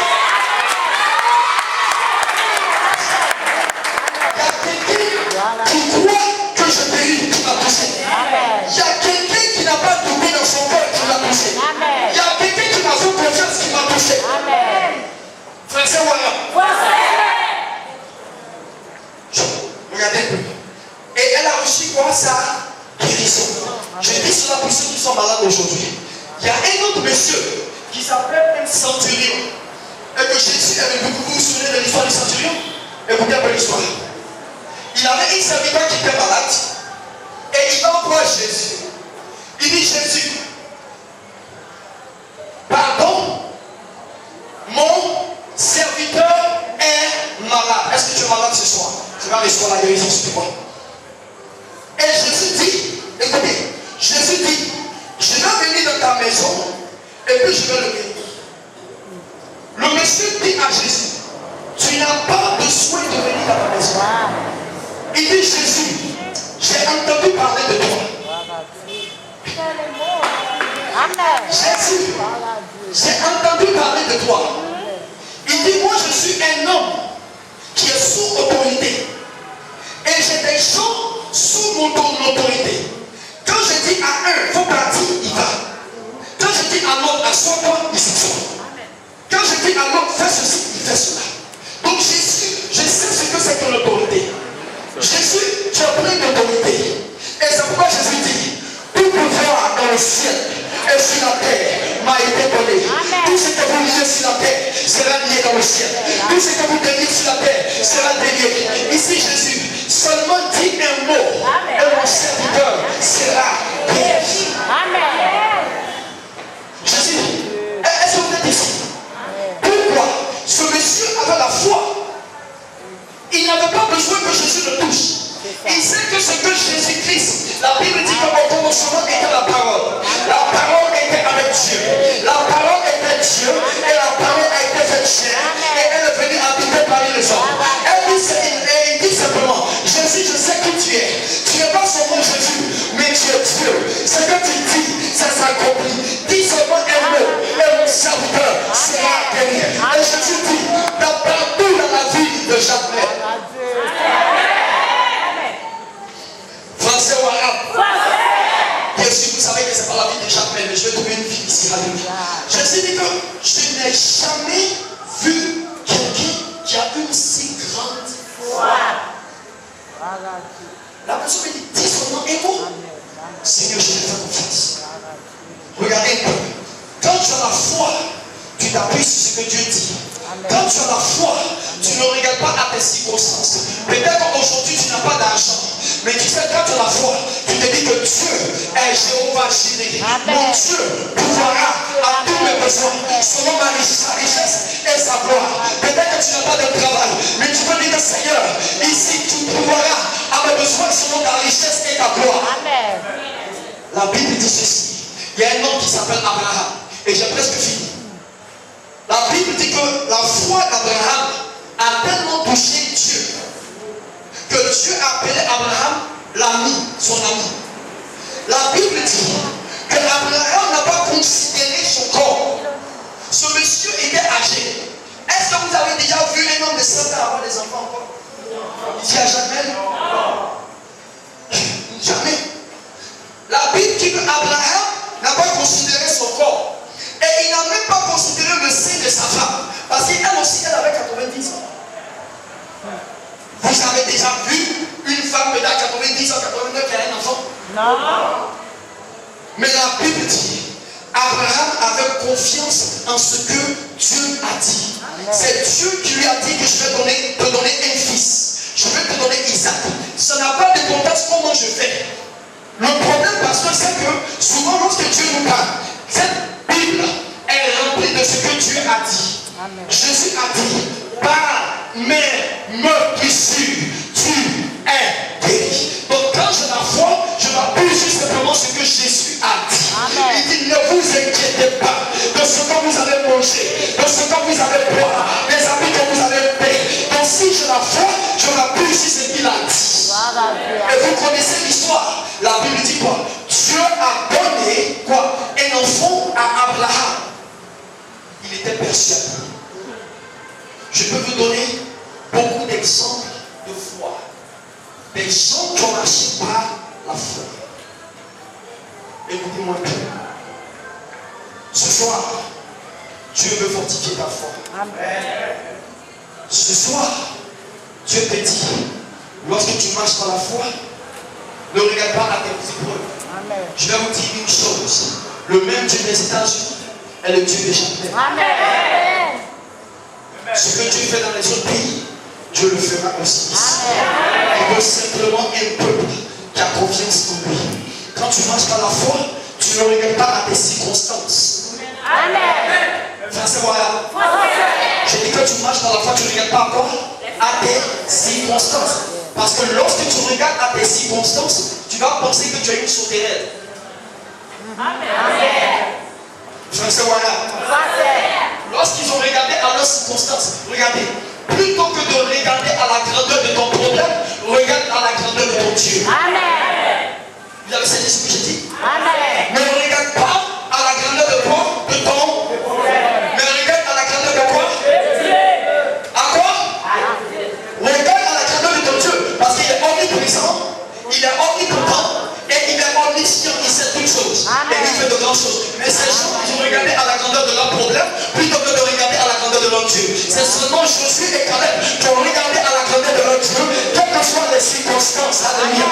Abraham n'a pas regardé son corps. Il ne faut pas regarder le fait que tu n'as pas d'argent maintenant. Ne regarde pas le fait que tu n'as pas de travail. Ne regarde pas le fait que les choses ne marchent pas dans ta vie maintenant. Regarde le fait que tu appartiens à Dieu. Tu es enfant de Dieu et il a promis de prendre soin de toi. Est-ce que vous êtes ici? Tu vas savoir arabe. Ce bâtiment, c'est par la foi que ça va finir. Amen. C'est par la foi que tu auras du travail. C'est par la foi que tu seras guéri. C'est par la foi que tu auras de l'argent. C'est par la foi que les gens disent que non, tu ne peux pas avoir ce travail. C'est ta foi en Dieu qui va faire comme ça à toi seul qu'on va donner le travail et pas donner à quelqu'un d'autre. Est-ce que vous saisissez ce que je suis en train de dire? Donc ce soir, je suis venu des États-Unis pour vous encourager. C'est vrai, c'est dur en Haïti, c'est dur à Chapelle, c'est peut-être dur dans ta vie. Mais je te dis tout simplement, Ne t'inquiète de rien. Alléluia. Place ta confiance en ton Dieu. Et sache que ce Dieu-là est tellement puissant, est tellement grand qu'il te répondra. Peut-être qu'il ne va pas te répondre en ton temps, parce que son temps n'est pas ton temps. Mais toi, tu es toujours la foi. La femme a eu la foi. Abraham a eu la foi. Caleb a eu la foi. Le centurion a eu la foi. Et toutes ces personnes qui ont placé leur foi en Jésus-Christ n'ont jamais été déçues. Ma soeur, ne sois pas découragé. Mon frère, ne sois pas découragé. Dieu ne t'a pas abandonné. Il a dit ceci. Je suis avec toi jusqu'à la fin du monde. Il est avec chaque mère. Il est avec chaque mère. Il est avec les enfants de Dieu qui sont ici à chaque mère. Tu sais qu'il a dit ceci. David a dit, lorsque je marche dans la vallée de l'ombre de la mort, je me réveille parce que ma confiance c'est pour mon Dieu. Je n'ai pas peur du féticheur, je n'ai pas peur d'être lourd, je n'ai pas peur du fétichiste, parce que celui qui est en moi est plus grand que celui qui est dans le monde. Ce soir, lorsque je vais aller pour lui, je prends besoin d'avoir cœur, je prends besoin d'avoir cœur, je prends besoin d'avoir cœur, parce que mon Dieu est avec moi. Je vois qu'il me protège, je vois qu'il veille sur moi. Mon Dieu ne dort pas, il ne sommeille pas. Il a dit, j'ai donné une charge, j'ai donné une instruction à mes songes de veiller sur vous. Est-ce que vous savez que les songes veillent sur vous? Est-ce que vous savez que les songes veillent sur vous? Vous avez besoin d'avoir peur que Dieu vous protège. Alléluia. Tu peux aller dormir ce soir, tu peux aller au travail en paix, tu peux entrer dans ta famille en paix, et tu peux dire à ce démon, je suis plus que vainqueur, je suis plus que vainqueur, je suis plus que vainqueur.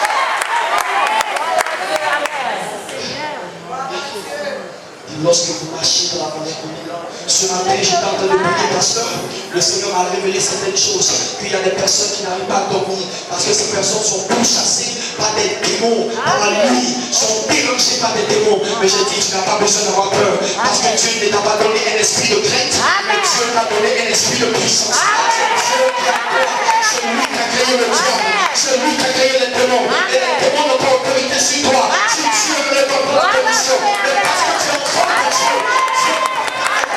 Alléluia. Jésus dit ceci, celui qui te touche, me touche. Jésus dit, celui qui me touche, me touche. Je suis là pour vous dire, celui qui vous touche, les gens qui vous touchent, ont touché Jésus. Il faut qu'il passe à travers le sang de Jésus. Tu es couvert du sang de Jésus. Tu es couvert du sang de Jésus. Mais ressuscité. Français ou arabe. Pourquoi tu as peur, mon frère? Pourquoi tu as peur du debout? Pourquoi tu as peur des féticheurs? Pourquoi tu as peur de la vie? Tu n'as pas besoin d'avoir peur. Est-ce que vous me saisissez ce matin? Ce soir, est-ce que vous apprenez ce que je dis? Est-ce que vous apprenez ce que je dis? Pourquoi tu as peur pour ton avenir? Tu n'as pas besoin d'avoir peur pour ton avenir. Car c'est lui qui tient ta main est déjà dans ton avenir. C'est lui qui a ta main, ta vie dans ton cœur. Tu n'as pas besoin d'avoir peur. Tu n'as pas besoin de te soucier. Car c'est lui qui a créé le ciel et la terre. C'est celui-là qui t'appelle son Père. C'est lui qui a créé le ciel et la terre. C'est celui qui te protège. C'est lui qui a créé le ciel et la terre. C'est lui qui est avec toi. Est-ce que vous êtes ici avec moi? Est-ce que vous êtes ici avec moi?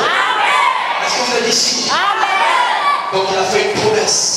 Il dit que je ne vais jamais t'abandonner, que je ne vais jamais te quitter. Il dit ton père et ta mère t'abandonneront, mais moi Jésus, je ne t'abandonnerai jamais. Ça ne veut pas dire que nous n'allons pas traverser des moments difficiles. Ça ne veut pas dire que nous n'allons pas avoir des problèmes. Mais quand on a la foi et qu'on a des problèmes, on sait que Jésus est avec nous. Alléluia. Si tu crois cela, dis Amen. Foi en conclusion. David dit ceci. 1000 tomberont à ma droite, 10 000 à ma gauche. Mais je ne serai jamais à terre, parce que ma foi se trouve dans l'éternel des cieux. Donc ne t'en fais pas. Des gens peuvent tomber à ta gauche, des gens peuvent tomber à ta droite. Mais toi, tu ne seras jamais à terre. Si ta foi se trouve en Dieu. Alléluia, c'est possible. La Bible dit ceci. Si Dieu est pour toi, qui sera contre toi? Si Dieu est pour toi, qui sera contre toi? Si Jésus est pour toi, Jésus est pour toi. Qui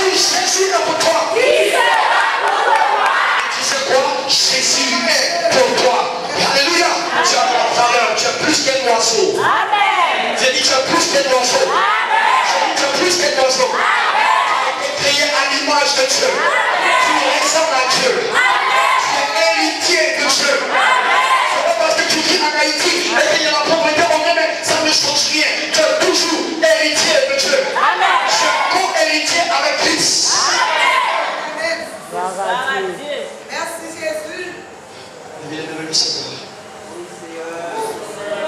C'est bon papa, merci. Bien-aimé Seigneur. Bien-aimé Seigneur. Bien-aimé Seigneur. Pendant que Dieu dit fais-moi confiance. Dieu dit que c'est vrai, je sais que tu as des besoins financiers. Dieu dit que je sais que tu as des problèmes au niveau de ta vie, au niveau de ta famille. La première invitation que je fais pendant que les mains sont élevées, que tout le monde se tienne debout. Que tout le monde se tienne debout. Que tout le monde se tienne debout. Commence à adorer Dieu là où tu es. Commence à adorer Dieu. Dieu dit, je vais agir. Dieu dit, ne t'inquiète pas. Dieu dit, ne t'inquiète pas. Dieu dit que je prends soin de mes enfants. Dieu dit, je m'occupe de mes enfants. Tu vas avoir des difficultés. Dieu dit que je vais te protéger. Dieu dit que les enfants, ceux qui sont à l'école, ne vous inquiétez pas. Je vous dis une chose. Alléluia. L'homme de Dieu avait besoin de quelque chose. Son nom c'est Élisée. Et vous savez qui a nourri Élisée? Pasteur? Est-ce qu'il savent qui a nourri Élisée? C'est un oiseau qui est venu nourrir Élisée. Donc si Dieu peut utiliser n'importe qui et n'importe quoi pour pouvoir tes besoins. Est-ce que tu crois? Est-ce que tu crois? S'il a utilisé un oiseau, il peut te donner de l'argent. Il peut te donner du travail. Il peut te donner du succès. Il peut te donner du travail. Vous qui faites du commerce, même si le commerce ne marche pas, sache aujourd'hui que Jésus peut te marcher ton commerce. Si ton commerce est dans la sache que tu peux le vivre. Pendant que les mains sont élevées, tu dis pasteur, regarde mes sous. Pasteur Fernand, j'ai entendu le message. Je ne connais pas Jésus. Je ne connais pas Jésus. Je veux accepter Jésus-Christ comme mon Seigneur et mon Sauveur. Mon frère, ma soeur, toi qui es ici, et toi qui m'écoutes, toi qui n'as jamais fait la paix avec Dieu à travers Jésus. La Bible dit que si tu meurs, tu iras directement en enfer. Mais Dieu t'aime tellement qu'il ne veut pas que tu ailles en enfer. Il veut sauver ton âme. Donc je veux que pendant que les mains sont élevées et que les yeux sont fermés, tu dis, pasteur Fernand, je vais donner ma vie à Jésus. Je veux que tu viennes rapidement. Je veux que tu viennes rapidement. Tu n'as jamais accepté ce Jésus-Christ dont je parle. Mais aujourd'hui, tu veux donner ta vie à Jésus. Priez ensemble pendant que vous êtes là. Je veux que tu viennes rapidement. N'aie pas honte, parce que le diable va t'empêcher de ne pas être sauvé. Viens rapidement. J'ai dit le diable, les démons veulent t'empêcher. Mais toi, Jésus dit que je t'aime. Jésus dit que je t'aime, je vais te sauver. Viens rapidement accepter chez Jésus. Tu peux être une jeune fille, un jeune homme, tu ne connais pas Jésus. Tu ne connais pas Jésus. Ce soir, Dieu te lance l'invitation. Ce soir, Dieu t'appelle. Ce soir, Dieu pense à toi. Ce soir, Dieu t'aime. Et il veut que tu viennes à lui. Viens maintenant, ma soeur. Viens rapidement, mon frère. Je suis là pour toi, pour prier avec toi. Tu ne connais pas Jésus. Ma deuxième invitation est la suivante. Tu es malade. Tu es malade. Tu ne te sens pas bien. Peut-être que tu as mal à la poitrine. Peut-être que tu as mal à la tête. Peut-être que tu as mal aux pieds. Je vous dis une chose, le Saint-Esprit m'a révélé, pendant que j'étais assis là, que quelqu'un ici a des maux de tête. Je veux que tu viennes rapidement. Je veux que tu viennes rapidement. Tu es malade et tu es guéri. Il y a quelqu'un ici qui a des maux de tête. Merci Seigneur Jésus. C'est toi que le Seigneur te bénisse. Et même s'il y a d'autres personnes qui ont des maux de tête, quand j'étais assis, j'ai commencé à prier et le Seigneur a dit qu'il y a quelqu'un qui a des maux de tête. Il y a quelqu'un ici également qui n'arrive pas à dormir. Le Seigneur nous a dit la même parole hier, ce matin. Tu n'arrives pas à dormir. Tu as peur, et même tu as vraiment peur de marcher dans le noir. Le diable est en train de te tourner, tu as peur. Je veux que tu te mettes là, tous ceux qui ont peur, mettez-vous là. Mettez-vous là, là où je suis dans le moment. Si tu as peur, mets-toi là. Dieu t'a pas donné l'esprit de peur. Il est avec toi. Il te protège. Les anges, mettez-vous vers la fille. Où est-ce qu'elle se trouve? La fille qui est en bleu. Que quelqu'un dise, Seigneur, j'ai foi en toi. J'ai foi en toi. Alléluia. Levez les mains vers le Seigneur. Levez-vous vers Jésus. Levez les mains vers Jésus-Christ. Commencez à parler à Jésus. Commencez à parler à Jésus.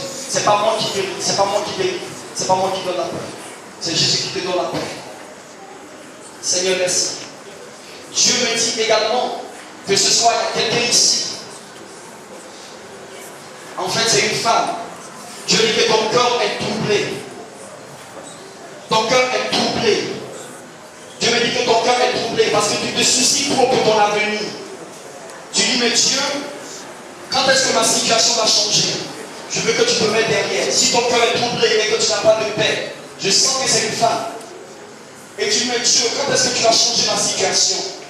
Je veux que tu te mettes derrière. Je vais prier pour toi. Ton cœur est troublé. Ton cœur est troublé. Alléluia. Mets-toi derrière, mets-toi derrière. Tu as peur, et même tu as vraiment peur de marcher dans le noir. Le diable est en train de te troubler, tu as peur. Je veux que tu te mettes là, tous ceux qui ont peur, mettez-vous là. Mettez-vous là, là où je suis dans le moment. Si tu as peur, mets-toi là. Dieu t'a pas donné l'esprit de peur. Il est avec toi. Il te protège. Les anges, mettez-vous vers la fille. Où est-ce qu'elle se trouve? La fille qui est en bleu. Que quelqu'un dise, Seigneur, j'ai foi en toi. J'ai foi en toi. Alléluia. Levez les mains vers le Seigneur. Levez-vous vers Jésus. Levez les mains vers Jésus-Christ. Commencez à parler à Jésus. Commencez à parler à Jésus. C'est pas moi qui guéris. C'est pas moi qui guéris. C'est pas moi qui donne la paix. C'est Jésus qui te donne la paix. Seigneur, merci. Dieu me dit également que ce soir, il y a quelqu'un ici. En fait, c'est une femme. Dieu dit que ton cœur est troublé. Ton cœur est troublé. Dieu me dit que ton cœur est troublé parce que tu te soucies trop pour ton avenir. Tu dis, mais Dieu, quand est-ce que ma situation va changer? Je veux que tu te mettes derrière. Si ton cœur est troublé et que tu n'as pas de paix, je sens que c'est une femme. Et tu dis, mais Dieu, quand est-ce que tu vas changer ma situation? Je veux que tu te mettes derrière. Je vais prier pour toi. Ton cœur est troublé. Ton cœur est troublé. Alléluia. Mets-toi derrière. Mets-toi derrière. Mettez votre main partout où vous avez mal. Jésus-Christ, Seigneur, merci parce que tu as dit, voici les signes qui accompagneront ceux qui auront cru. Tu as dit que dans ton nom, nous imposerons les mains aux malades et les malades seront guéris. Je veux que tout le monde prie. Tout le monde prie. Mettez-vous prier. Ceux qui ne sont pas ici, priez, priez, priez, priez, priez. Je sais que c'est une église de prière. Priez, tout le monde priez. Même ceux qui ne sont pas devant. Mets ta main là où tu as mal. Mets ta main, Jésus te touche. Mets ta main où tu as mal. Si tu as mal au ventre, mets ta main et dis Seigneur Jésus, merci pour ma guérison. Dis Jésus, merci pour ma guérison. On va dire Jésus, merci pour ma guérison. Merci pour ma délivrance. Merci parce que je dors en paix. Merci parce que je dors en paix. Alléluia. Alléluia. La tête est là. Dans le nom puissant de Jésus. Seigneur Jésus-Christ, c'est toi qui guéris. Mal de tête sort. Mal de tête disparaît. Au nom de Jésus-Christ.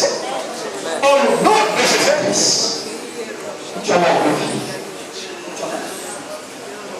Ma bébête, au nom puissant de Jésus, ce nom qui fait entendre le sourd, qui peut voir les aveugles, en ce nom de Jésus, je dis ma bébête, mon Père, sors,